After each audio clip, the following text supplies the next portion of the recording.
वसती स्थान विंदा वाचून असती कान खात्याच्या तरा पाहून यवन म्हणणे भागतुम्हा. இந்த ஓவியின் பொருளாவது, மசூதியே தங்களது இருப்பிடம், உமது காதுகளோ குத்தப்பட்டிருக்கப்படவில்லை. இவற்றோடு உமது ஃபாத்தியா சடங்கையும் பார்க்கையில் தங்களை முஸ்லீம் என்று கூறுவது பொருத்தமாகவே உள்ளது என்று ஸ்ரீ தாஸ்கனு மகராஜ் குறிப்பிடுகின்றார். இங்கு காதுகள் குத்தப்பட்டிருக்கவில்லை என்று தாஸ்கனு மகராஜ் குறிப்பிடுகின்றார்.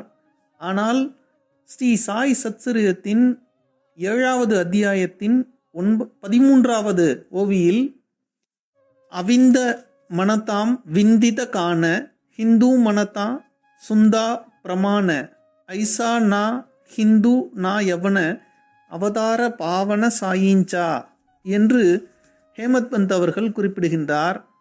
அதில் அதனுடைய பொருளாவது, தங்களை ஒரு முஸ்லீமாக பார்த்தால் தங்களது காதுகள் குத்தப்பட்டிருந்தன என்று குறிப்பிட்டுள்ளார். இங்கு தாஸ்கனு மகராஜ் காதுகள் குத்தப்படவில்லை என்றும், ஹேமத் பந்த் அவர்கள் காதுகள் குத்தப்பட்டிருந்தன என்றும் குறிப்பிட்டிருக்கின்றார்.